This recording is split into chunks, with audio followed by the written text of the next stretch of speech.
The human woman arrived at the predator training ground quietly, without the weight of expectation on her shoulders. She was not a soldier, not a warrior, not even someone who was meant to belong here.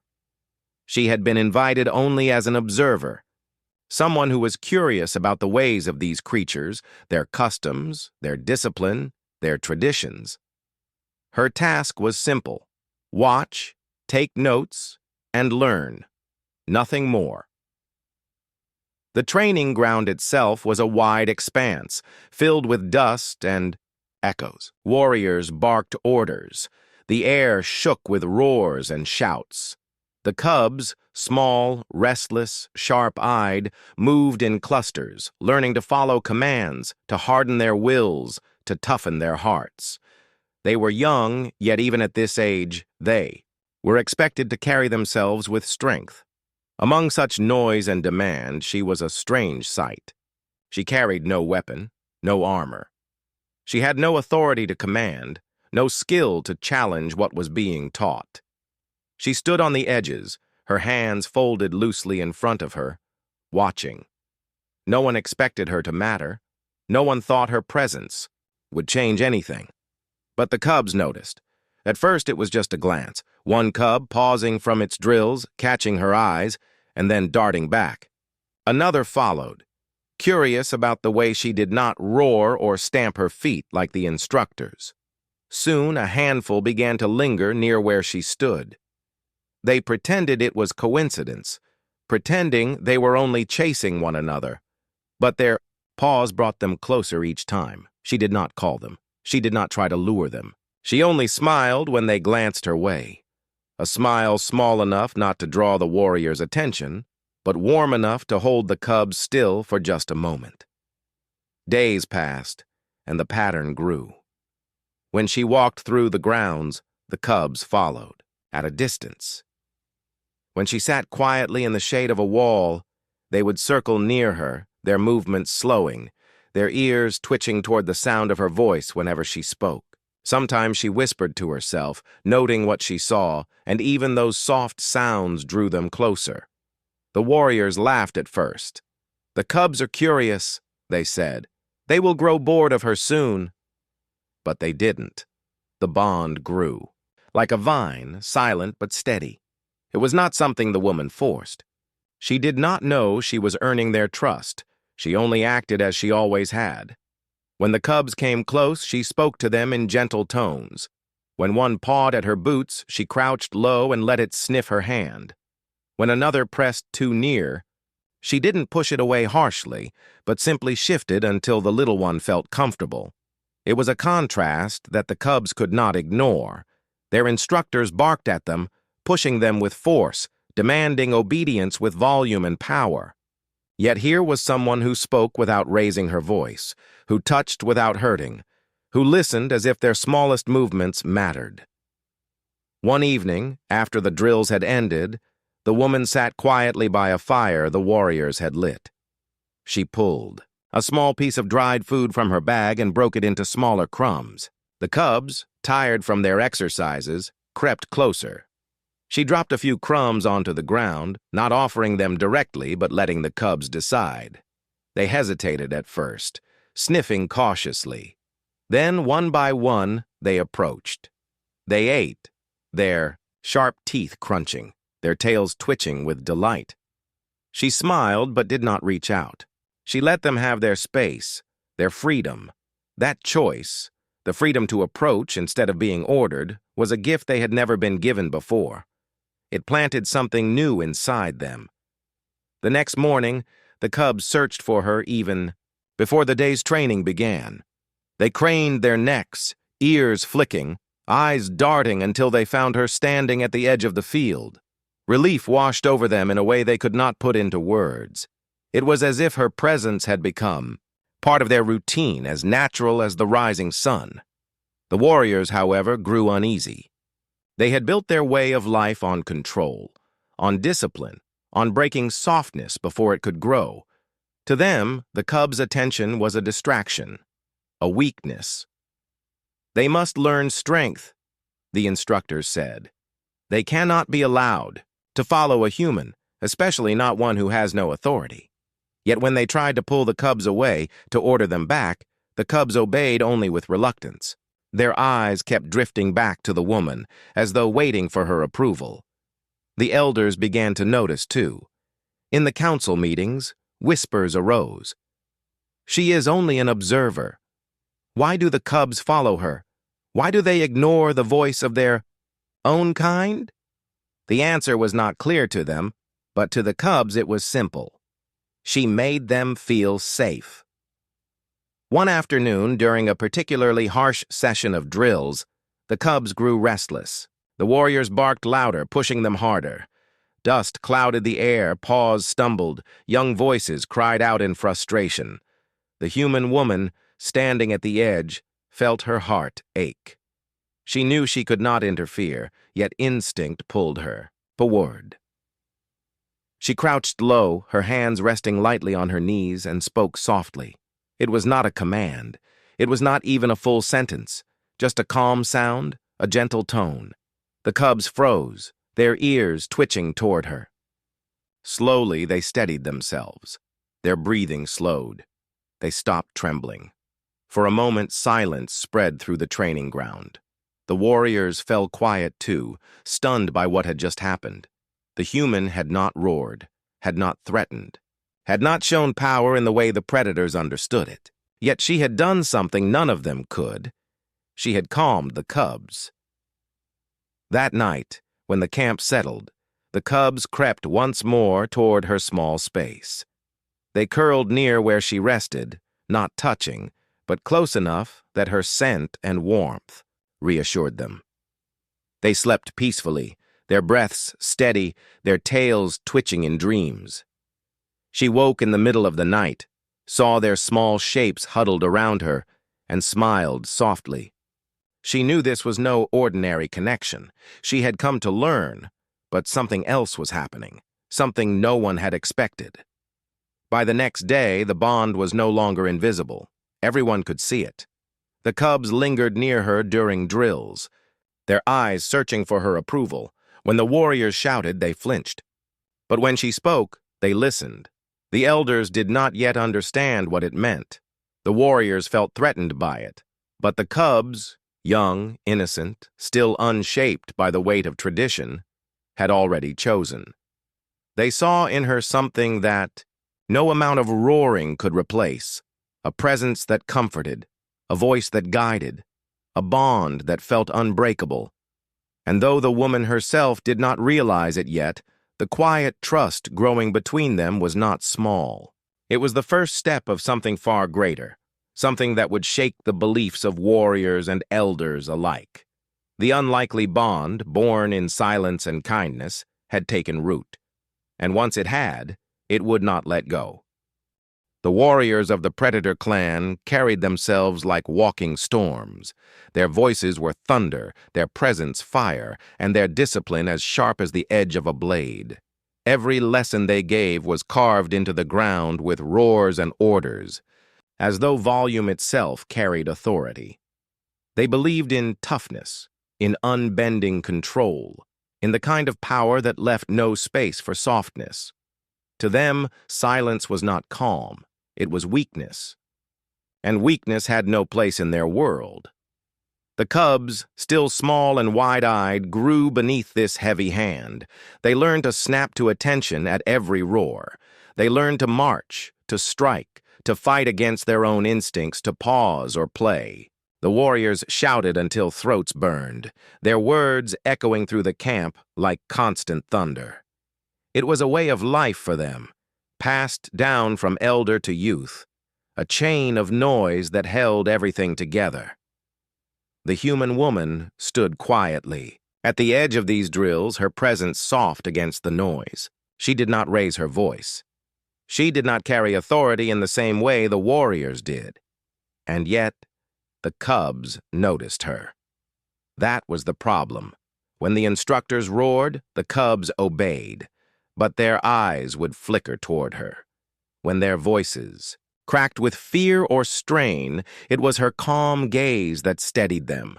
The warriors did not miss this. To them, it was an insult, a dangerous distraction.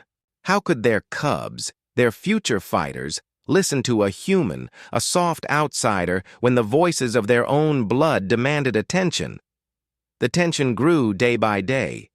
The warriors mocked her, not directly, but in the way they carried themselves when she was near. They stamped harder, barked louder, as if to prove that noise was the only true command. Some of them sneered when the cubs gravitated toward her. Others whispered among themselves that she was weakening the young, planting softness where only steel should grow. But the truth lay in the cubs' behavior.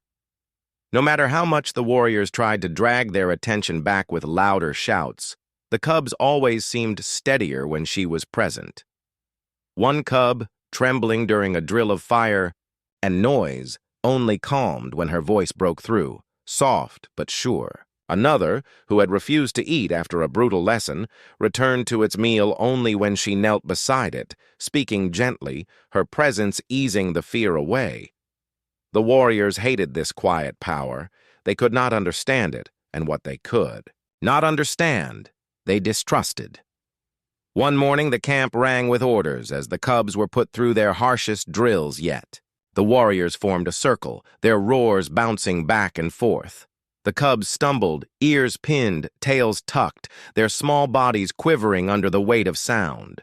One warrior shouted louder, stamping his feet, demanding they stand tall, but the cubs only grew more restless. The woman, watching from the edge, felt her chest tighten. She knew she was not supposed to interfere. She was an outsider, here only to learn, not to change. But as the cubs' fear rose, as their cries turned, from obedience to panic, she stepped forward. The warriors snapped their heads toward her, their eyes blazing. But before they could speak, she knelt on the ground, lowering herself to the cubs' level. Her hands stayed open, palms facing them, no command, no force. She spoke one word, quiet, soft but clear. The cubs froze. The trembling slowed. One by one, they turned their faces toward her. And in that single heartbeat, the chaos faded. Their breathing steadied. Their cries softened. The storm of fear that had wrapped around them began to ease, not because of roars or orders, but because of the calm in her voice. The warriors stood stunned. Their roars, their threats, their noise, it had all failed. Yet this human, with nothing but silence and warmth, had done what they could not. One instructor stepped forward, his chest rising and falling with fury. "You weaken them," he growled, his voice low but sharp. "They must learn fear, or they will never obey." But even as he spoke, the cubs had already gathered around her. Their bodies leaned close, pressing against her knees, their eyes shining with trust. They were not weak. They were calmer, stronger, braver than before. She looked up at the warrior, but did not argue. Her silence itself was an answer. From that day, the rift grew wider. The warriors doubled their efforts, raising their voices louder than ever, as if to drown her presence out. They pushed the cubs harder, demanding more obedience, more toughness. But the cubs resisted, not openly, not with disobedience, but with a quiet rebellion. When the roars grew unbearable, their eyes sought her. When the drills left them exhausted, it was her soft words that lifted them back to their feet. The elders began to notice. Whispers spread again. "She has no voice in this camp, yet she holds the cubs' loyalty. Is that weakness? Or is it something else?" The human woman herself was caught between two worlds. She had not come here to lead, nor to change their traditions, but she could not deny what was happening. The cubs had chosen her, not because she demanded it, but because she offered something the warriors never gave: gentleness without weakness, kindness without cost.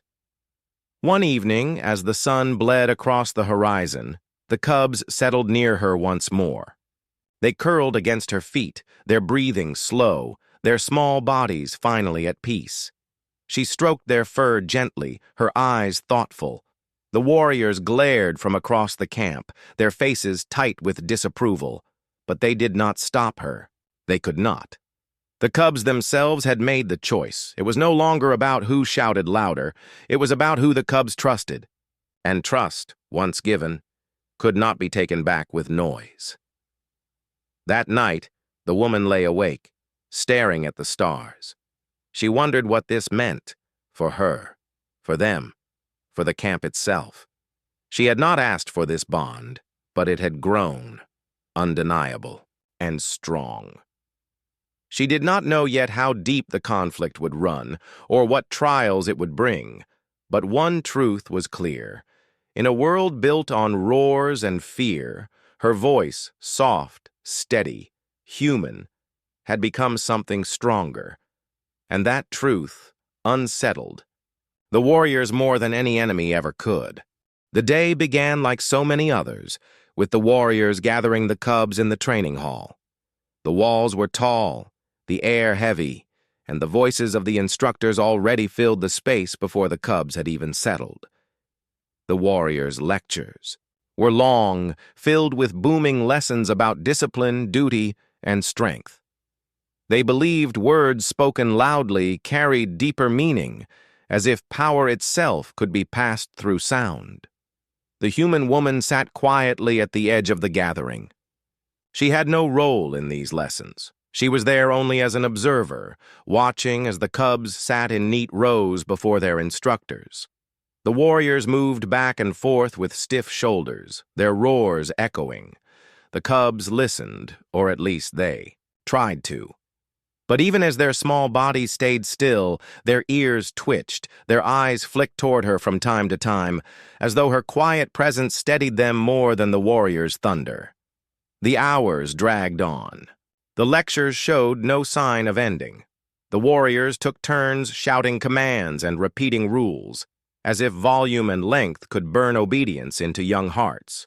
The cubs endured, though they shifted uncomfortably, their patience thinning. The human woman's eyes grew heavy, too. She had been up late the night before, helping settle the cubs after another grueling day.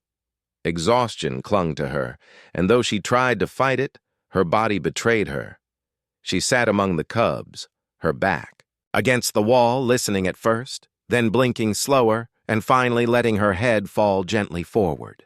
Before anyone noticed, she had drifted into sleep. At first, it was only the cub closest to her who reacted. The young one shifted, pawing at her arm with a soft whine, uncertain what had happened. Then another noticed, then another. In seconds, the row of cubs stirred, their gazes all fixed on her. They had never seen her so vulnerable, her steady eyes closed, her breath deep and slow. To them, she was the one who always noticed when they were afraid, the one who always stood between them and chaos. Seeing her asleep while the warriors thundered on unsettled them in ways they didn't fully understand. The warriors, too absorbed in their own speeches, did not see what was happening. Their roars grew louder, words spilling like fire, and the air shook with the weight of their voices. But the cubs could not endure it. One whined louder, another lifted its head and gave a sharp cry. Then, like sparks catching flame, all of them began to howl. It was not the usual sound of young voices in training. It was sharp, raw, protective. They gathered around her, forming a small circle, their bodies pressed close, their cries rising together. The howls filled the hall, echoing against the walls with such force that even the warriors' thunder could not compete. The instructors froze. Their words stopped mid-sentence. Their eyes widened as they took in the sight before them. The cubs were not restless, nor were they disobedient. They were guarding her. One warrior stepped forward, his voice rising above the others. "Silence!" he roared, the command tearing through the hall, but the cubs ignored him. Their cries grew louder, echoing until the air itself seemed to shake. Another warrior barked out orders, trying to reassert control, but the cubs pressed closer to the sleeping woman, refusing to break their circle. Their voices made it clear they would not allow the noise to continue while she slept. The human Woman stirred faintly at the sound, but she did not wake. Her head rested gently against the wall, unaware of the storm that had risen around her. The cubs, however, were fully awake, their instincts sharper than ever. They had decided, in their own way, that her peace was more important than the warriors' lessons. The silence that followed was not born of obedience to the warriors, but from the cubs' demand. The hall, once filled with roaring voices, fell, still except for the cubs' cries. Slowly, reluctantly, the warriors lowered their tones. The harsh words turned into murmurs, then whispers, their authorities stripped away by a group of young creatures who refused to let their guardian be disturbed. It was a sight the camp had never seen. Warriors who prided themselves on strength and command now stood in hesitation, their voices softer than ever, forced into quiet by cubs who howled not out of fear, but loyalty. One of the elders, standing at the back, observed carefully. His eyes narrowed not with anger, but with thought. He saw what the others could not yet admit. The cubs were not weak for this. They were strong enough to protect the one they trusted most, even against their own instructors. When the woman finally stirred awake, she blinked in confusion at the circle of cubs pressed tightly around her. Their cries softened instantly, turning into low whines of relief as they saw her eyes open again. She smiled faintly, reaching out to stroke one of them. Her hand moved gently over soft fur, and the cub leaned into her touch with visible comfort. She looked up and noticed the hall was silent. The warriors stood stiffly, their jaws tight, their voices held back. It was strange, almost surreal, to see them so quiet after hours of roaring. The cubs had done what no one thought possible. The tension in the room was heavy. The warriors did not speak of what had happened. Pride kept their mouths shut, though the truth hung in the air like smoke after a fire. They had been silenced, not by orders, not by rank, but by cubs standing guard over a human. That evening, the story spread through the camp. Whispers carried from tent to tent, from fire to fire. The cubs howled until the warriors stopped. The human was sleeping, and they protected her. Even the instructors had to whisper. Some warriors scoffed at the tale, claiming it was a fluke, an accident born of young instincts. Others frowned, uneasy, realizing that something deeper had taken root. The cubs had shown loyalty stronger than fear. They had chosen her over the voices of their own kind. The woman herself did not boast or speak of it. She sat quietly that night, the cubs curled close around her once again, their breaths even and calm. She thought about what had happened and what it meant. She had not asked for their loyalty, but they had given it freely. She had not demanded their protection, yet they had offered it without hesitation. In a world ruled by roars and dominance, the cubs had chosen a different path, one of trust, one of care. And that choice, made so loudly in the middle of the hall, could not be ignored. The warriors did not yet know how to respond.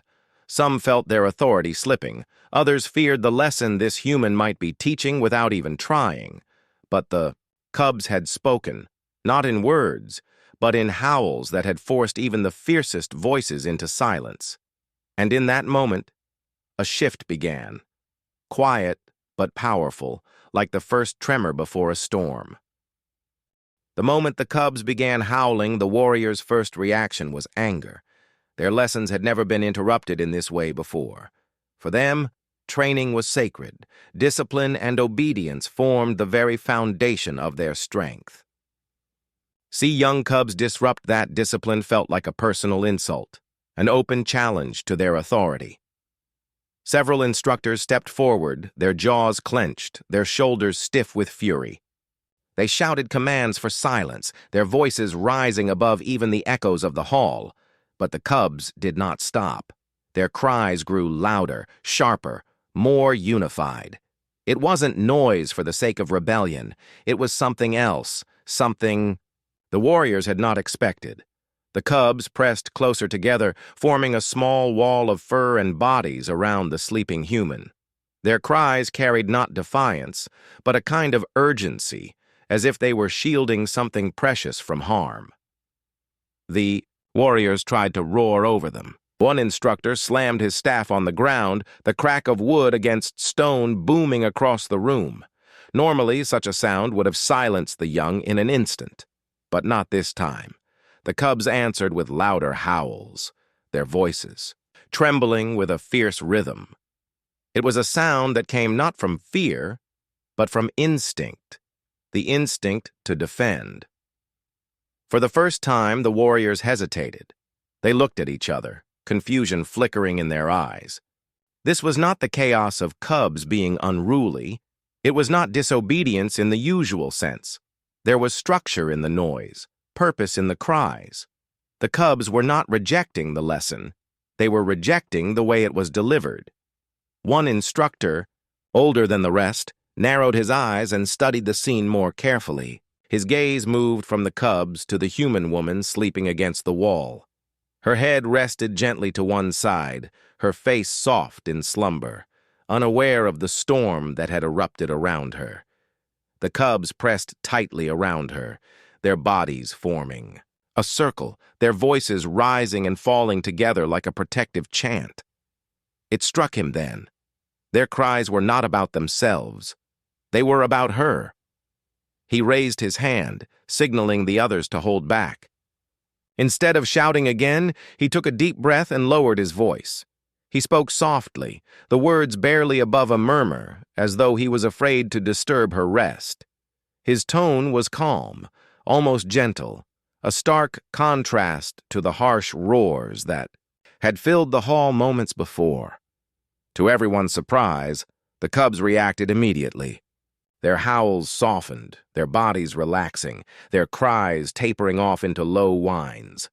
The protective circle remained, but the storm of sound eased, as though his whisper had been a signal that they understood. The room shifted instantly. The echo of roars gave way to silence, broken only by the faint breaths of the sleeping woman and the quiet whimpers of cubs settling down. For the first time in the hall's long history, the noise of instruction was replaced by an atmosphere of strange, almost sacred stillness. The warriors looked at each other, unsettled. They had always believed that power came through strength, through the sharp edge of authority, through volume that drowned all resistance. Yet in that moment, the cubs had forced them into something different. They had demanded quiet. They had demanded respect, and the warriors had been left with no choice but to obey. Some of the instructors clenched their fists in frustration. How could cubs dictate the terms of training? How could a human outsider inspire such loyalty that even young voices could silence warriors? It gnawed at their pride, challenging traditions they had built their lives upon, yet none of them could deny what had just happened. The elder instructor who had whispered looked back at his fellow warriors. His eyes carried both warning and understanding. "They are not defying us," he said quietly, though his words were not meant for the cubs. "They are protecting." The others said nothing, but the truth was plain before them. The cubs' cries had not been wild disobedience, they had been a shield. Their instinct had been to guard the woman who had given them comfort, the one who had shown them calm when the world shouted. And in their own way, they had demanded that the same calm be given back to her. The human stirred faintly, her breathing shifting as if she were on the edge of waking. The cubs leaned closer, their bodies tense, ready to cry out again if needed. But the hall remained quiet. The warriors, for once, held their tongues. Their voices stayed low, as if the cubs had imposed a new rule on the room. No loud words in her presence. When her eyes finally opened, she blinked in confusion.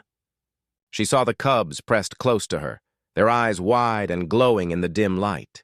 She reached out, her hand brushing over their fur, and they sighed with relief. She looked up at the warriors then, noticing their silence.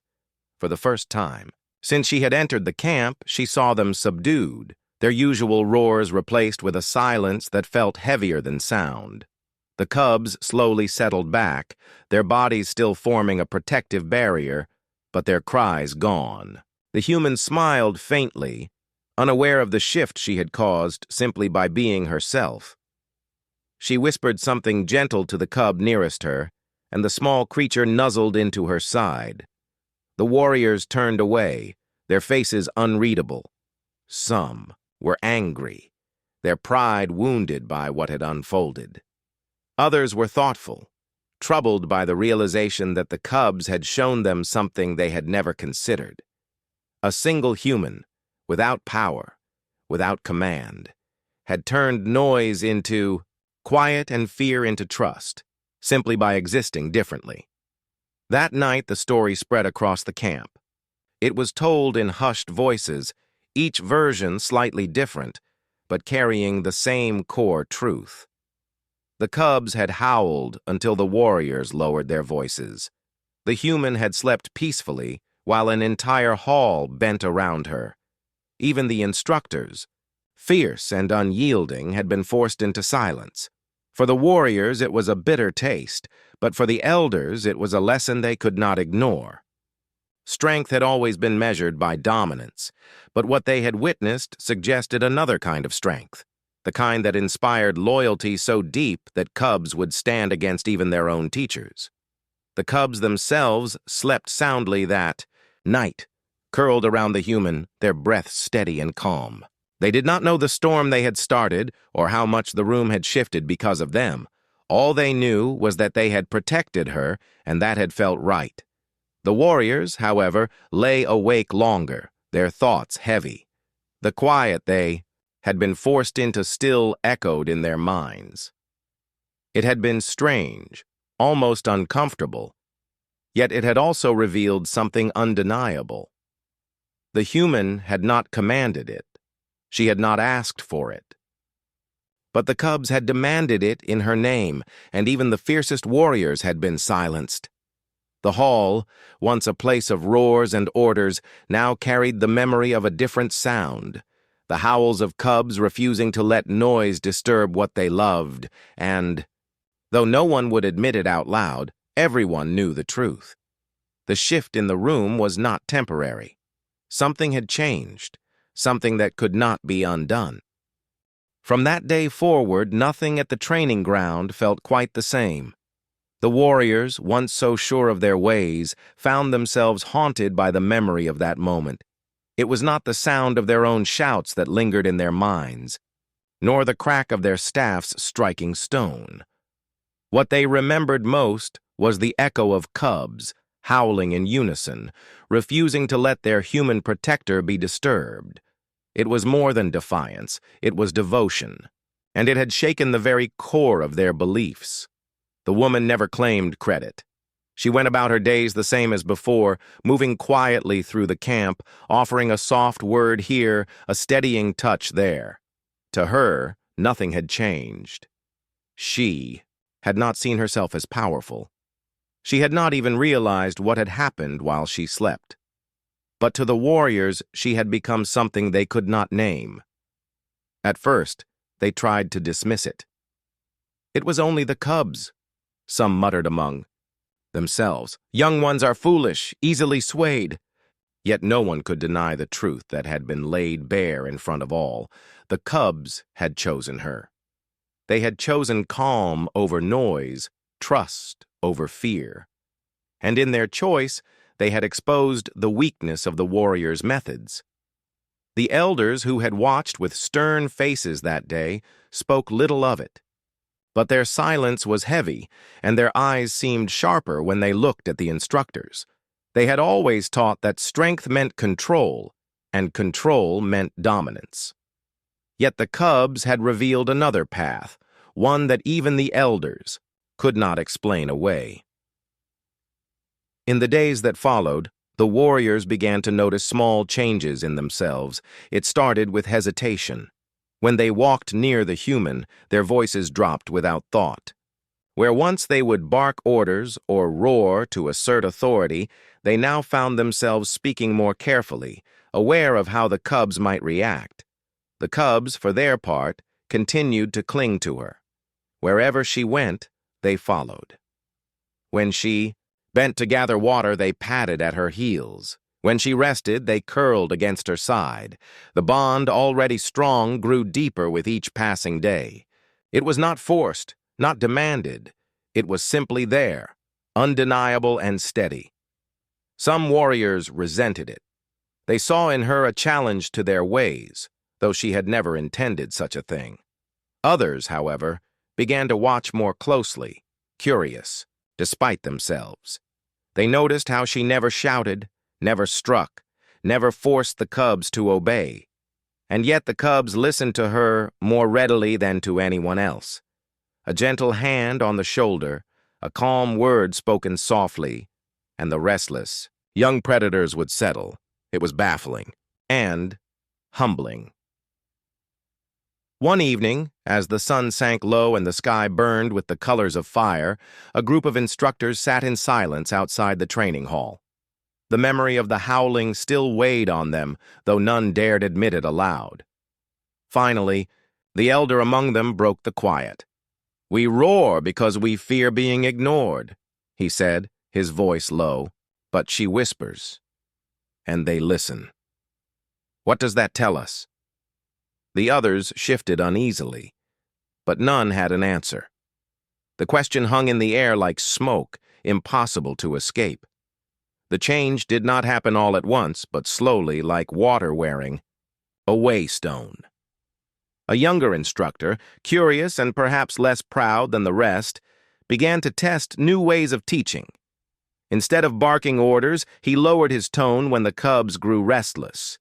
To his surprise, they responded, not with fear, but with focus. The lesson went smoother, the cubs calmer, and for the first time, he understood what the woman had shown them. The story of that experiment spread. Some scoffed, refusing to believe in such softness, but others tried it too, if only in secret. Each time, the result was the same. The cubs obeyed more willingly when guided with calm than when forced with noise. It was a quiet revolution, one born not from orders or decrees, but from memory, etched deep into every heart that had been present that day. The human woman never knew how much she had changed them. She thought herself still an outsider, tolerated but not truly accepted. Yet without realizing it, she had become a mirror held up to the warriors, showing them a truth they had long forgotten. The cubs had remembered it instinctively. That strength was not always about dominance. Sometimes strength was the ability to be trusted, to inspire loyalty not through fear, but through care. The warriors carried this memory into their nights. Around the fires, where once only tales of battles and roars were shared, whispers of that day slipped in. Some denied it, some argued against it, but all remembered. The image of cubs howling, protecting her, would not leave them. And slowly, respect began to form, not out of ceremony, but out of something deeper.